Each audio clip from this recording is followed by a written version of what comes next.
Good morning and welcome to the MooreLaughing in the Morning Show. Y'all, it is Tuesday.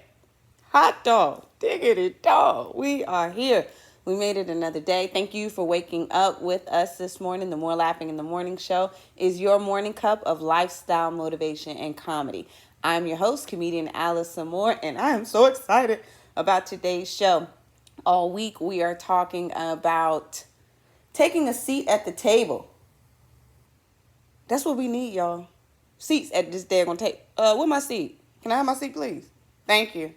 We're taking a seat at the table all week. Today, we're talking about healthcare advocacy because it's Total Health Tuesday. Okay. So listen, we have VP of Patient Advocacy that's on with us today, Ms. Shonta Chambers. That interview for the This Time Next Year segment was absolutely informative. I can't wait for you to see that over Coffee and Coronacation. We got a lot of to talk about. We got some stuff to talk about. So go ahead, get your coffee. Let's dance a little bit. Wake up, yawn, stretch, do whatever you got to do, and I'll be right back. But it's time to get, but it's time to get, but it's time to get up. Yeah. It's time to get moving. It's time to get up. Yeah. It's time to get moving. Hey. I'm up. Come on. I'm up.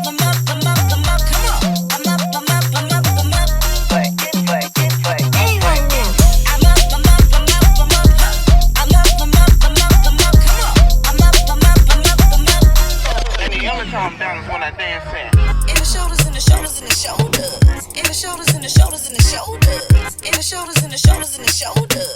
And the only time I'm down is when I dance in. In my knees, in my knees, in my knees, ayy. In my knees, in my knees, in my knees, ayy. In my knees, in my knees, in my knees, ayy. And the only time I'm down is when I dance in. In my feet, in my feet, in my feet, ayy. In my feet, in my feet, in my feet, ayy. In my feet, in my feet, in my feet, ayy. And the only time I'm down is when I dance in. In my back, in my back, in my back now. In my back, in my back, in my back now. In my back, in my back, in my back now.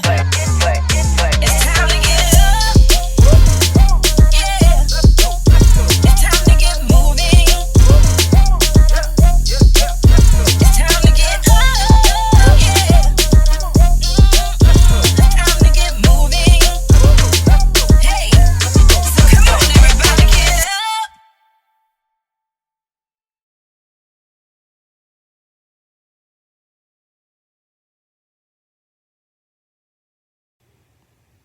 Welcome back. So the MooreLaughing in the Morning Show is where we start together, waking up laughing, waking up being inspired, a little bit of upbeat positivity. Ain't never hurt nobody. And yours truly is the one who has decided I should be bringing it to you. That's me. That's my job. That is my job. Who I is, you ask? I am Allison Moore, comedian, Virginia's comedian. I am your conference's coffee. I am a real motivational speaker out here in these streets, regardless of how unorthodox it looks. For real, you can take my word for it. I'm telling the truth. I'm not lying. I'm also the coolest cornball you will ever meet. You're welcome. And I am everybody's hype girl. Hey, you get a hype. You get a hype. You get a hype. You need a hype? I got your back. What you doing? What you working on? Let me hype you up. You got this. You understand what I'm saying? Everybody need a little you got this in their spirit. This week is our season 1 finale. This is it for our season 1. Although we've come, you knew it was coming, till the end of the Facebook, YouTube, Soul Vision TV, and okay. I'm sorry, you didn't ask for that, but I'm tired of apologizing for who I am, okay? I'm giving you the best I got. I'm not going to sing that. I'm not going to sing it. I'm just telling you I'm giving you the best I got, okay?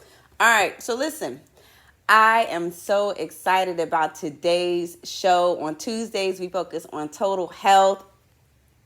We got to take care of ourselves, y'all. We really do. We have to take care of ourselves because as we know, if we are not advocating for ourselves, if we are not at the table negotiating, understanding what's going on in these conversations, who else will? So it is my responsibility, your responsibility to grab some courage, to grab some knowledge, to grab some resources so we can have our butts at these tables and be able to make decisions on behalf of ourselves, our families, and others that look like us. We good?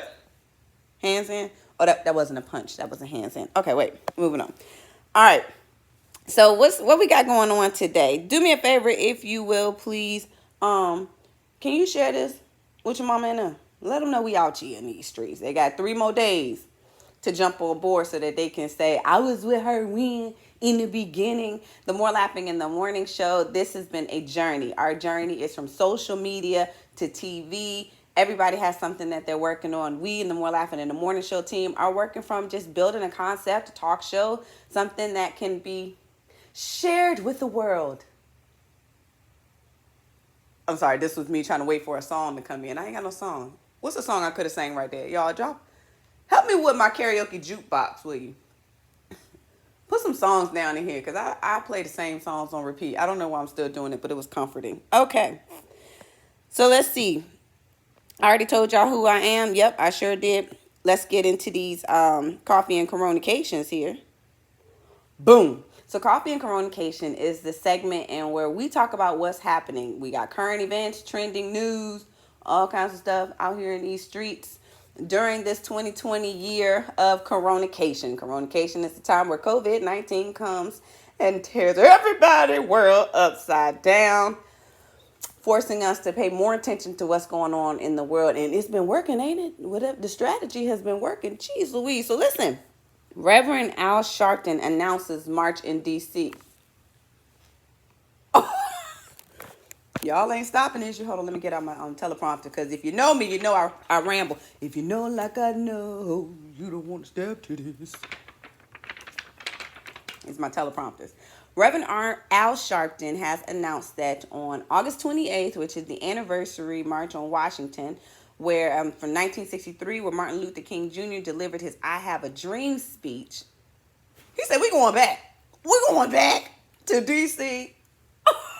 I'm like, oh, so we doing this. It's like 2020 is this movie that is just not letting up. I thought we had hit the climax. I thought we hit the climax of 2020 when we had COVID-19. Then I'm like, oh, this whole racial piece, this is the y'all still going, so who knows?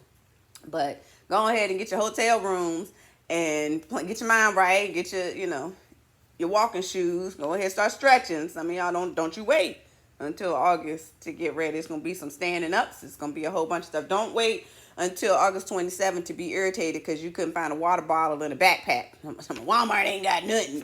You had a whole long time to prepare.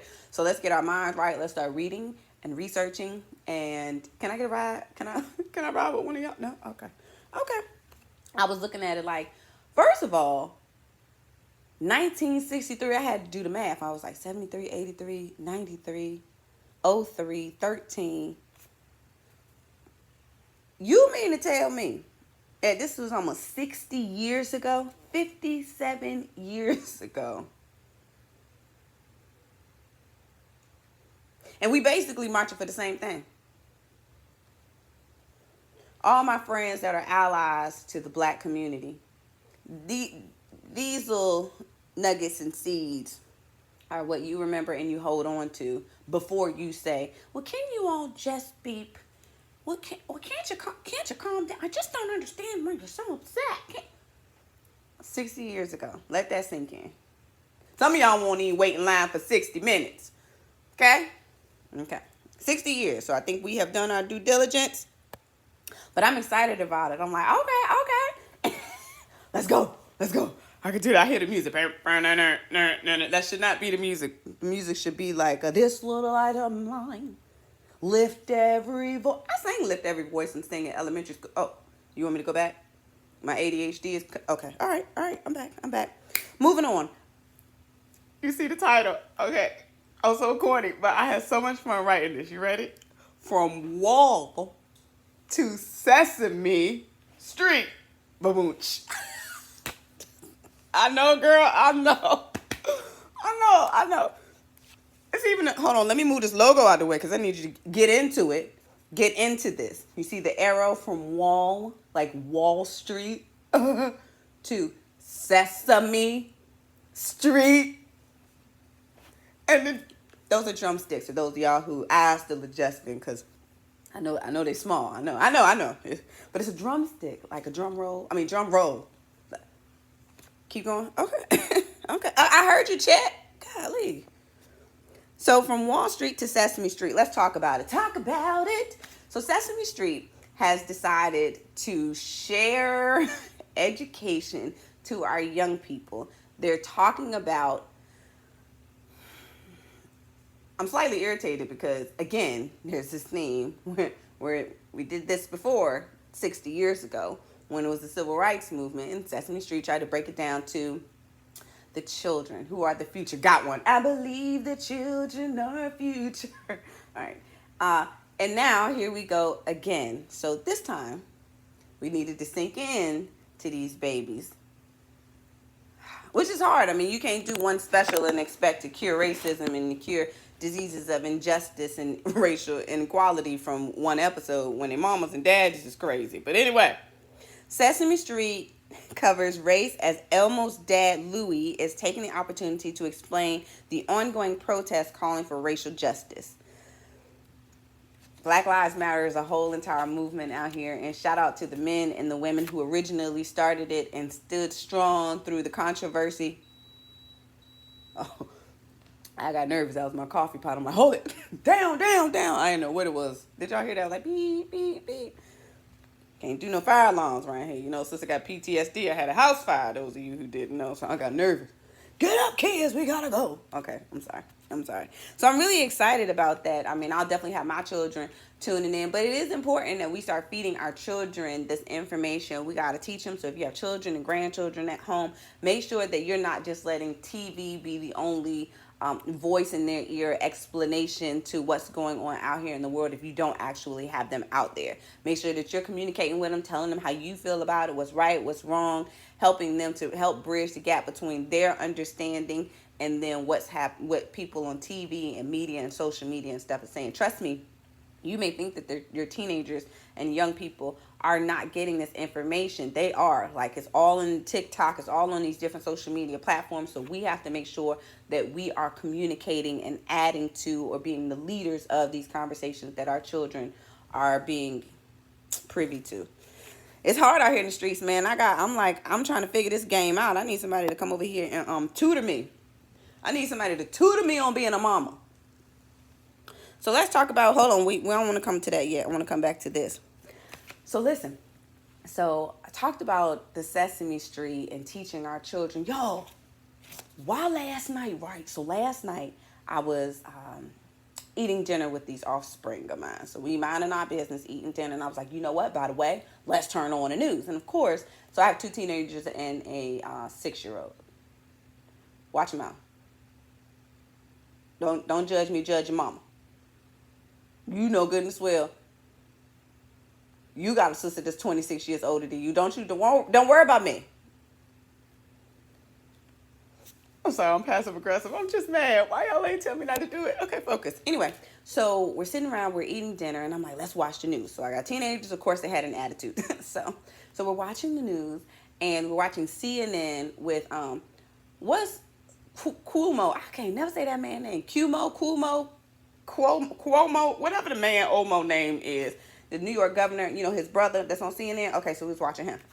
So he was talking to this lady who is the vice president or the president of the city council board in Minneapolis. And hot dog, if she wasn't talking about, so, you know, they're like defund the police. And I know that you all are starting to see that. If you're not, get into it. Learn about it. See what's going on. Don't just throw out your little raggedy opinions. I see some raggedy opinions on social media that just irritate me. We got to learn for ourselves. So she was explaining what their defund the police initiative protests are in Minneapolis. And y'all, so the kids and I were just kind of dialogue about it because Chris was like, okay, so are you saying that you should just not be any police? And I couldn't quite understand that she was giving a hard no. I feel like she was saying hard no, we're not saying there shouldn't be any police, but it was a total disruption of the police force and unit and system as the way that we are used to it now. Like, she's like, well, look, black and brown people are not being protected by the police. Rape kits and so many other things are gone. I mean, these things are not being addressed. Justice is not being served. There's a misappropriation of all of the power in the police force. They've had 150 years to get it right. They still haven't gotten it right. They changed, they put in policies, they changed leadership, blah, blah, blah. It's still not right. We got to do something different. So I think that they're still working through it and thinking through it, but there is absolutely a level of where they're pushing into the Minneapolis leadership on, like, yo, what are they here for? Pull them out. Let's put in another structure or another system in place that can protect the citizens and the community. And time for y'all to go. Pull them out the game. They're ejecting the police out the game. So I was talking to the children about, and that's still, all that's still up in the air. It's mad cloudy. I'm sure that I didn't do much justice, so you need to get and read it yourself. But listen, I'm thinking to the children. So we're talking about this. I was like, y'all, imagine a world without police. And so I asked them, like, let's explore this. Let's, what would it be like without police? And obviously, many of you who are history buffs or understand or really have been courageous enough to go back and think about, like, when did police get here? And why did police get here? And a lot of that has a lot to do with, after there was slavery, they wanted to put in together another system in which made people do free labor. And then the police uphold that unit. That's a lot of philosophy, thought process around it. And that's why they feel like that the system was already, the foundation of the police system is already faulty. So tear the whole thing down and start all over again. That's what people really are saying out here in these streets. I don't know how realistic this is going to be. I don't know if this is going to happen. But I do know that we're in a time where our entire world is affected by a flu virus. We have all been pushed home. Like, we are seeing things that we've never seen before at a supernatural rate. So it's like, oh my gosh, let me not just shut down. Oh, that could never happen. I'm living in a time where, we had the murder wasp or whatever, but they went away once we started protesting. And then it was locusts over there eating our brothers and sisters in Africa, their plants and all of that stuff. This is just a lot going on, but imagine that. And then how much are you and I embracing or allowing our brains to expand and be open to change if something like that, like that's a whole earthquake in our entire system. And people with a straight face are like, yes. I'm like, whoa, wait a minute. What is happening here? So anyway, I just encourage you to make sure that you're having these conversations and have these conversations out loud with real people. Like, get in communities and circles where you can kind of dialogue with, like, yo, what is your understanding of what's going on? We don't want to just be intakers of this. We want to obviously intake what's going on, but we want to contribute to the conversations, and we want to have healthy dialogues because that's what teaches us. Are you reading a book? Read books, y'all. Get these Audible books.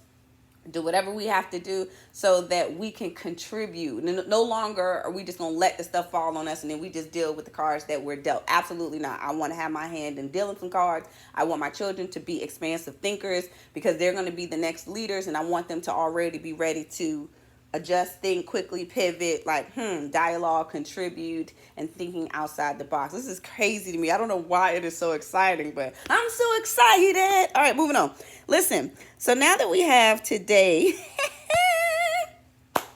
as Total Health Tuesday, I am so excited about our guest. Our guest, Shonta Chambers, is VP of Patient Advocate. So with all that's going on, if you had not known before now, if you hadn't been paying attention before now, at least you've seen that in the COVID-19 situation that blacks and people of color, primarily blacks, have been disproportionately affected by COVID-19, which is just a manifestation, or maybe not just manifestation, but it is just a focus on what was already happening. Like, people of color, minorities, and especially blacks, we get the bottom of the barrel in healthcare and treatment and etc. Many times, there's so many different reasons as to how we've gotten to this place where we don't advocate for ourselves. We don't know how to advocate. We get the bottom of the barrel, like I said, of the treatment, of the opportunities.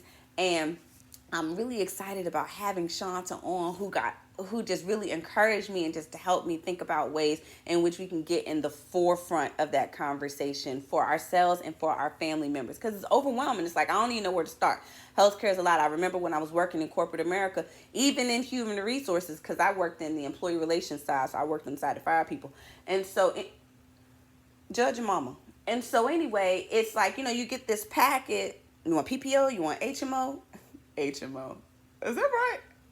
Do I have insurance? Anyway, so you got like all of these different options. You got your flexible spending account. You got this, you got that. And you're like, all right, just sign me. Do I got insurance? Do I got benefits?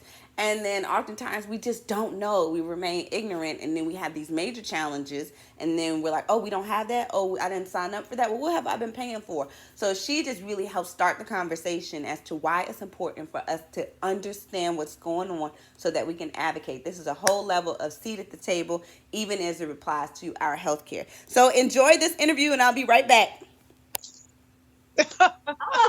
I am so excited about having you on the show. Welcome to the More Laughing in the Morning show, Shonta. Thank you so much, Allison, for having me. I am so excited. Well, good, because we excited. We need you, Queen. Okay, so listen. This week is, like I was sharing with you, our season 1 finale. It's all about taking a seat at the table in various aspects of our lives. You being an industry expert in healthcare, we want you to put us up on game on how we can make sure we got seats at the table and advocating for ourselves in healthcare in that whole realm. Will you do me a favor and just share a little bit about you, who you are, your professional career? Oh, wow. Who am I?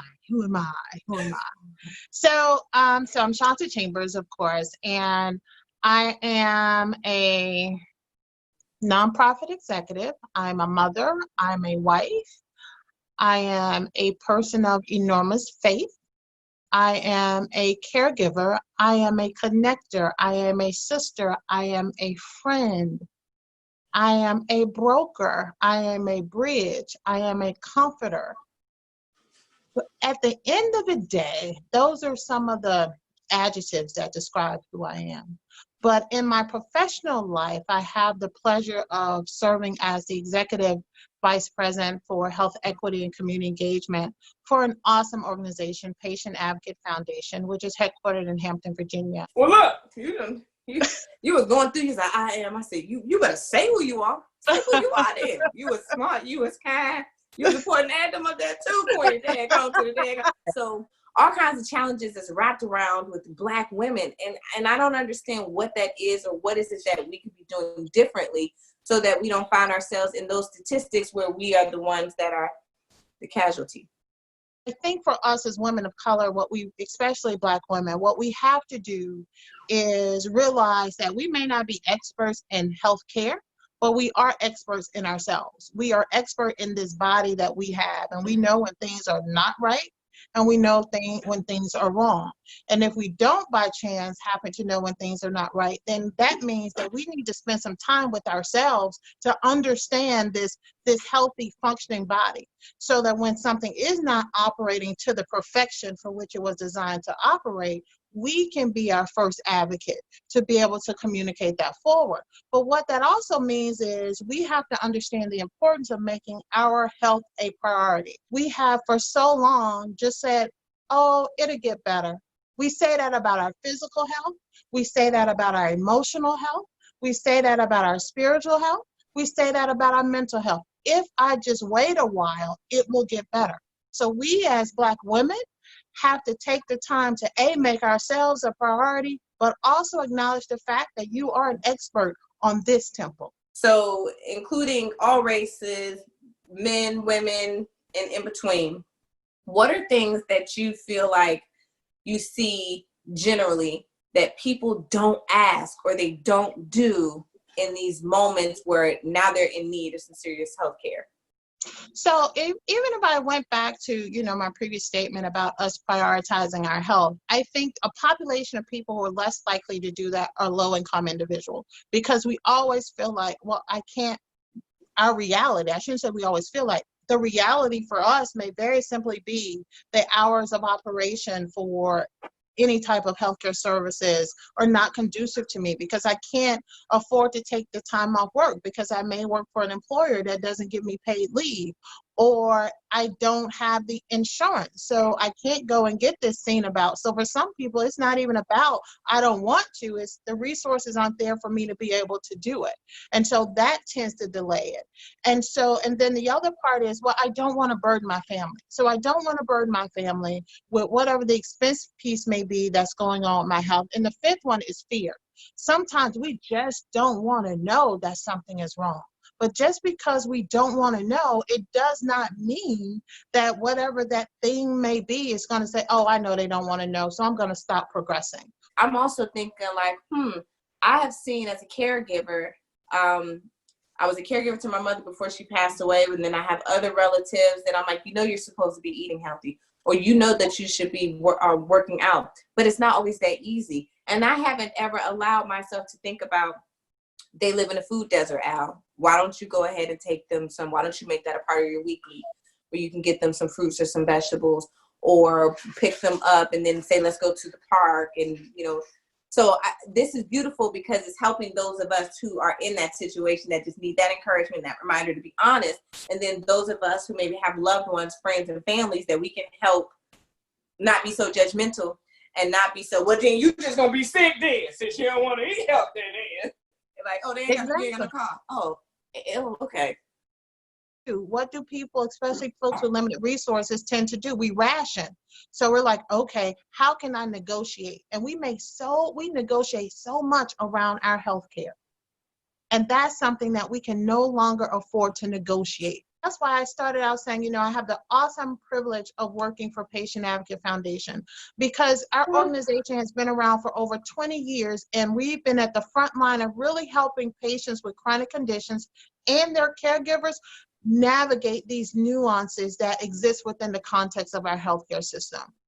So just to make sure that I'm clear, you would step in the process of, let's say that I was dealing with, I got diagnosed with cancer or, some kind of disease. I would reach out to you as the support system to help me to maneuver through the process of my treatment, my coverage, is that how you step in? So that's a perfect example. So yes, let's say that you do have, let's say you're unfortunately diagnosed with cancer and you find yourself, there has been this course of care that's been recommended, and you're like, okay, you and your family, we're like, okay, now what do we do?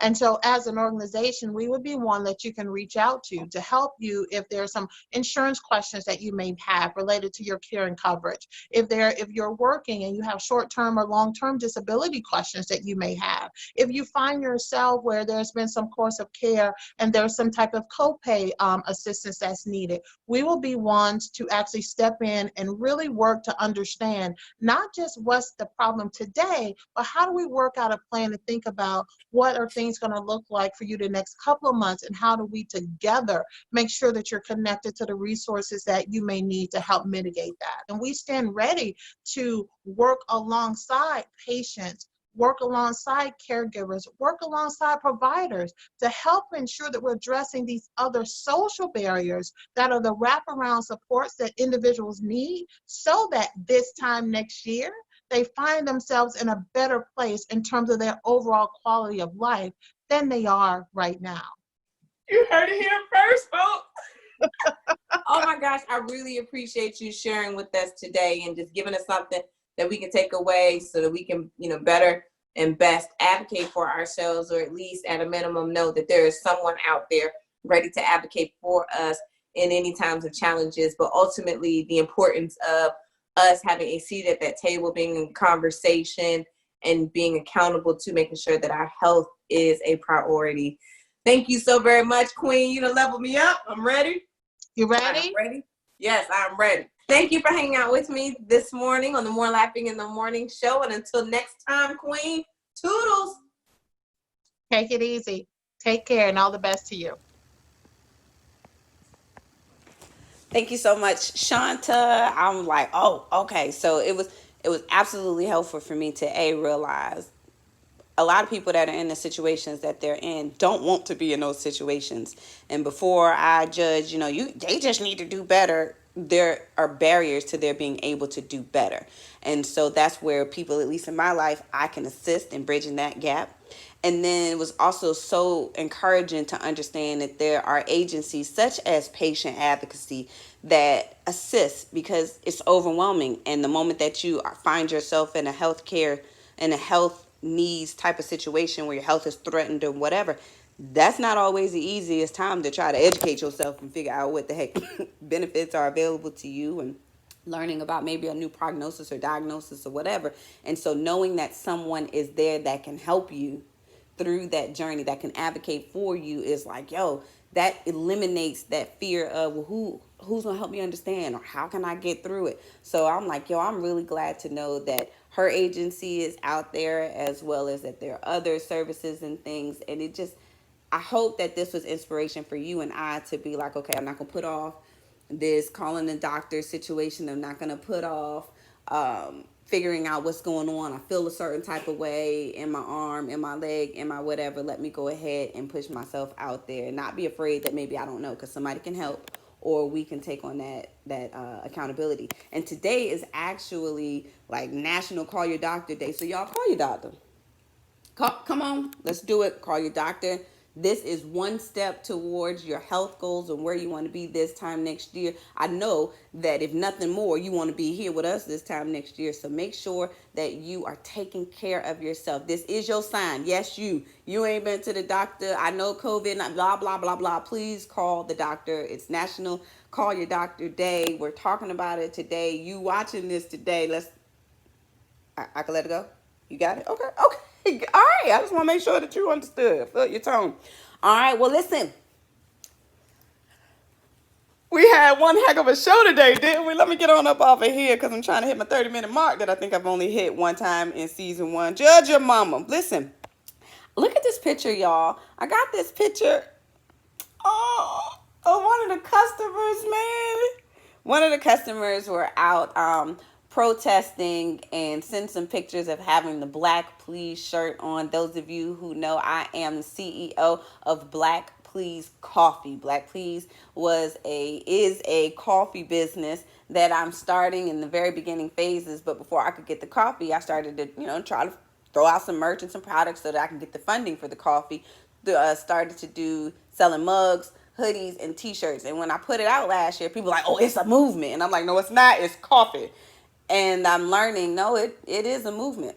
It is a coffee movement, but it is a movement nonetheless. A lot of people didn't even know that it was coffee, and especially considering that I didn't have the coffee yet, that whatever. But it was so powerful and beautiful, humbling to see that an idea or a thought that I had was something that someone wanted to be used as their visual voice when they go out and be a part of something as profound as our Black Lives Matter movement. So I know that many of you have these dreams and these visions. You got these songs and these books and these ideas and these inventions that's just in your heart, that's just in your head, that's just in your one day let's start using these little tricklets of inspiration as just that inspiration to move on the thing that's inside of you. Don't wait another day. We might not have police, y'all. Come on now. We got to come on here.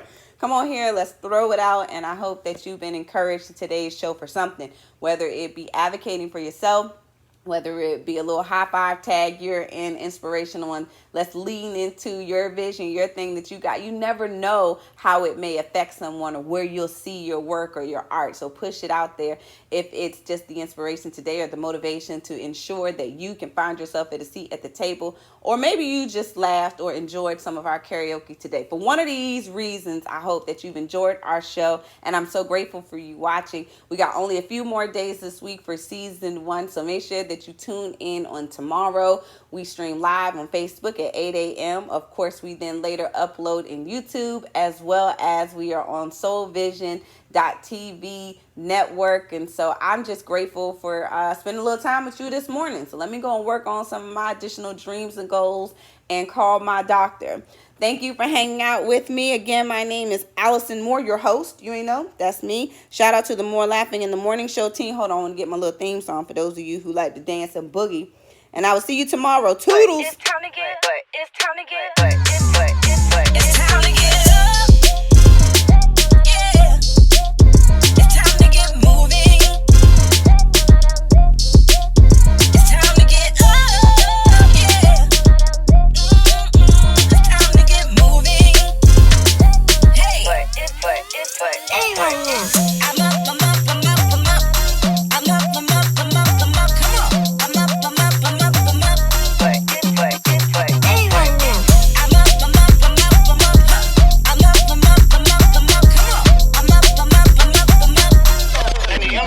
down is when I dance in. In the shoulders, in the shoulders, in the shoulders. In the shoulders, in the shoulders, in the shoulders. In the shoulders, in the shoulders, in the shoulders. And the only time I'm down is when I'm dancing. In my knees, in my knees, in my knees, ayy. In my knees, in my knees, in my knees, ayy.